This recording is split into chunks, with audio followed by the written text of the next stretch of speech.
YouTube, Quinn Wade, coming to y'all with that instant basketball analysis on Analysis Playground on YouTube, exclusively on there forever. And this is a beautiful Tuesday night, and we're gonna talk about the Oklahoma City Thunder beating the San Antonio Spurs really bad, 119-98. The Spurs didn't even score 100 points in this game. They're 27-13 and 14-8 at home. The Thunder go to 34-7 and they're 20-3 at home. They played at home in this one. Thunder got off to a really good start, 32-26 over the Spurs, but the Spurs won the second quarter 26-23. The Thunder really opened it up in that third quarter. They won that one 40-24, and the game was basically over because they also won the fourth quarter 24-22. The Spurs tried to make a run to make it competitive and interesting, but it never really happened as the Thunder kept playing good defense and kept knocking down timely shots and moving the ball and hitting threes and getting to the basket and getting to the free throw line. A lot of ticky-tack things was happening foul-wise too. And the Spurs just couldn't get them this time. They were still 3-1, I believe, against the Thunder this year. They had one more time they play. Even if the Thunder win that one, they still lose 3-2 against the Spurs this year. But we never know what happens in the playoffs, and they might not even match up against each other because the playoffs play out that way sometimes. But Harrison Barnes was the only starter to not score in double figures. He only had 2 points in 24 minutes, mainly because he went 1-7 from the field and 0-5 from three. He also had 1 assist, no turnovers, and a block, 2 personal fouls, and was a -1 in plus minus. I didn't really have a problem with his defense. He just missed too many shots. And this one, that's the easy way to say it, but it's still the truthful way to say it too. Julian Champagnie, he's going to help on the boards. He had 6. He went 4 of 9 from 3, but went 4 of 10 from the field. He still finished with 13 points in 34 minutes. He also had assists, no turnovers, and a block, 2 offensive rebounds, 2 personal fouls, and was a -10 and plus minus. A good game, just not a great one. But he did do what he should do when he's out there. You just want him to make a couple more of those easy 2-pointers instead of just making all threes. And then Victor Wembanyama, he had been guarded real well in this one.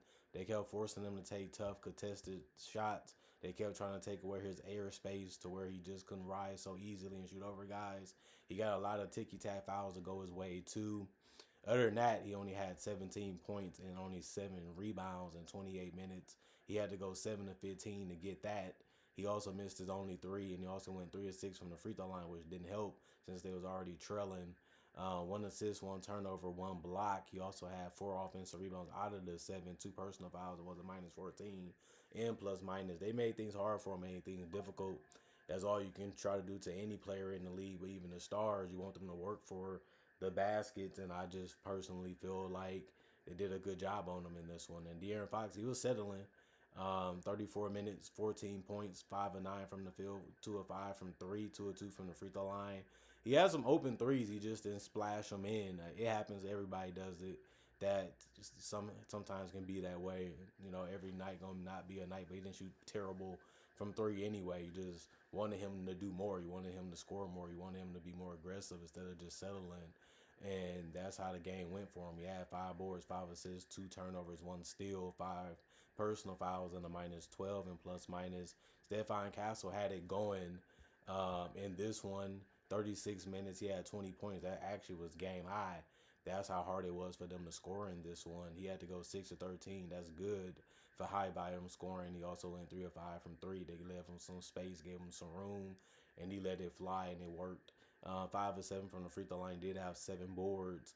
And he also had 8 assists. The 8 assists was the most on the team, but it did come with 5 turnovers. He also had 1 steal, 3 personal fouls, and was a -14 and plus minus. Lindy Waters ended up playing 13 minutes. He hit a 3, but he missed the rest. 1 of 4 from 3, 1 of 5 from the field, 1 rebound, 1 assist, no turnovers, 2 personal fouls, and a -3 and plus minus. Keldon Johnson, he usually get double figures in points and get more rebounds. This one wasn't the case.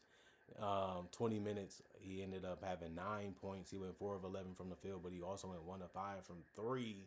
Needed to make a couple more of those. He did have 3 rebounds, 1 turnover, 4 personal fouls, and no offense. What, one offensive rebound and a -16. And plus minus Jeremy ended up playing 2 minutes. He only got a rebound, and it was defensive, and that's all he did besides being a -3 and plus minus. Had 0 personal fouls. Carter Bryant 2 minutes. He only had a rebound also, and it was also defensive, and that's all he did. But he had no turnovers and no personal fouls. A -3 and plus minus. Luke Cornett, Big Net, was able to get in the paint and finish, but not that well. In this one, he went 3 of 7 from the field, which is all right. But he had 8 points, and he also had 8 rebounds. 8 rebounds was the most on the team tonight. He also had 2 of 2 shooting from the free throw line with an assist, a turnover, 2 steals, 6 offensive rebounds out of the 8, which is good, and 3 personal fouls. He was a -9 and plus minus. Jordan McLaughlin, 2 minutes, 0 of 1 from the field, 0 turnovers, 0 personal fouls, and a -3 and plus minus. And then Dylan Harper, 26 minutes, 12 points. That was good to see from him. 3 of 7 from the field, 2 of 3 from the 3-point line, 4 of 4 from the free throw line, 3 rebounds, 3 assists, 1 turnover, 2 personal fouls, and a -17 and plus minus. The 12 points ended up being a good number for him because he's been struggling lately. He didn't shoot the ball crazy in this one either, but you're just happy to have him get a good game in the midst of the bad ones that he's been having. And it's good that he was able to do some other things with the rebound and assist too, while also competing high at a high level. And you want to see him do that good as a team like OKC, especially. Chet Fetch Holmgren was only held to 8 points for the Thunder. 25 minutes, 1 of 4 from the field, 0 of 2 from 3, 6 of 6 from the free throw line, 10 rebounds, 1 turnover, 3 blocks, 1 offensive rebound, 3 personal fouls, and a -9 and plus minus. Didn't do much in this one. The free throws really helped him. Other than that, the boards was the most important thing that he really did. He caught some guys slipping and got some good blocks here and there in this game. That's what he does. You have to be happy with that. Shea really carried their offense, especially when it was stuttering. 34 minutes, that was the most on the team. He also had 34 points. That was game high. He had to go 11 of 23 from the field to get it. He also went 1 of 4 from 3 and 11 of 13 from the free throw line. He did have 5 rebounds, 5 assists, 2 turnovers, and 4 blocks, 2 personal fouls, and a +29 and plus minus. So he had a strong game, and they needed him. He was their rock tonight, and he was the guy that made sure everything went the way that it should, like a superstar supposed to. And I'm very excited of how he went out there and carried himself in this game. Aaron Wiggins, 26 minutes, 5 points, 2 of 6 from the field, 1 of 5 from 3, 5 rebounds, 4 assists, 1 turnover, 2 blocks for him. He also had a zero. He also had 0 personal fouls and was a +15 and plus minus. No Isaiah Hartenstein, so he had got to start. No Dort, so that was another thing. But he didn't have the greatest game either, but he still found the other little things that can help you win games, since his scoring wasn't really there. And Jalen Williams, he needed to step up. They needed a good game from him, and he delivered it. 30 minutes, 20 points, 9 of 15 from the field, 2 of 2 from the free throw line, 3 assists, 3 turnovers, 2 steals, 2 personal fouls, and a +4 and plus minus. Cason Wallace, 6 points in 23 minutes, 2 of 3 from the field. It was all threes that he ended up taking in this one, and he made all of them besides one. 1 rebound, 1 assist, no turnovers, 3 steals, 3 personal fouls, and a +4 and plus minus. Jalen Williams, 23 minutes, 11 points, 4 of 10 from the field, 2 of 7 from 3, 1 of 2 from the free throw line, 10 boards, double for him. They kept leaving him open. They kept giving him confidence because those are the easiest shots to feel like you can make. He made a couple but missed the rest.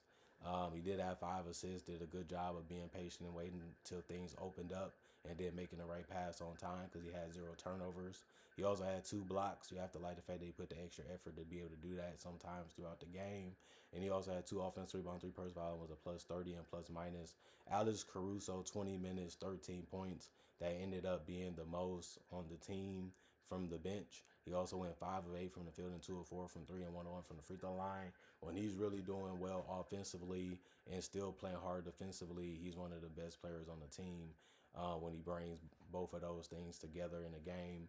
2 rebounds, 4 assists, no turnovers for him. 1 steal, 2 personal fouls, a +27 and plus minus. And Ken Rich, Williams, 14 minutes, 3 points. He made his only shot, which was a three.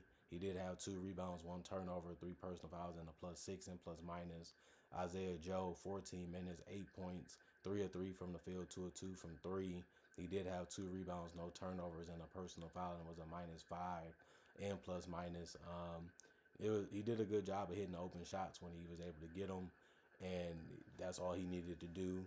And then AJ Mitchell kept the tempo up, kept attacking, kept looking for his shot. That's what he always does.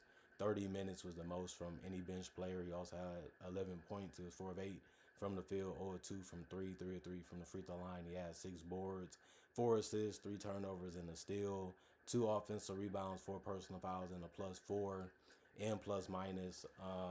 Team comparisons: 81 field goals for the Thunder, 52% is what they made them at. 85 field goals for the Spurs, they made it at 40%. 37 um, 3 pointers for the Spurs, 35%. 30 for the Thunder, they shot 37%. 27 free throws attempted by the Thunder, they made them at 89%. The Spurs shot 24, made theirs at 71%.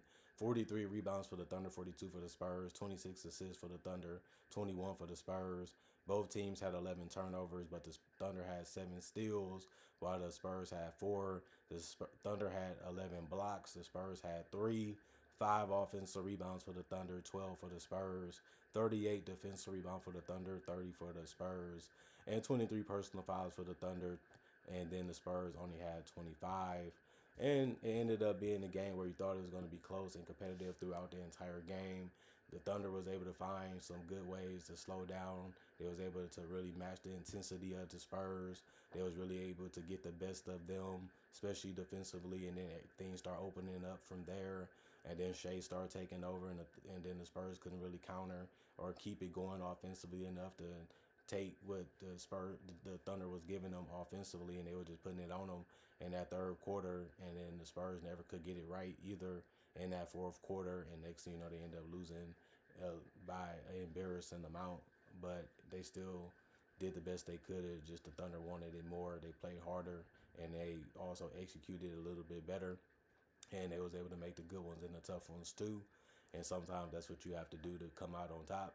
The Thunder was able to come out on top and get the win, so they did what they were supposed to do, and they got what they wanted, which was the win. And all you can say is hope the next one can be good too. But this one has been something that the Thunder really wanted. They wanted to beat the Spurs, and they finally was able to prove that they can do it. And now we're going to see if they can do it again before the season is over. Comment, like, subscribe, share. Hit the notification bell to get the analysis when it first come out. Other than that, y'all stay blessed up. Y'all stay good. Peace. And I'll see y'all later today with more analysis, hopefully.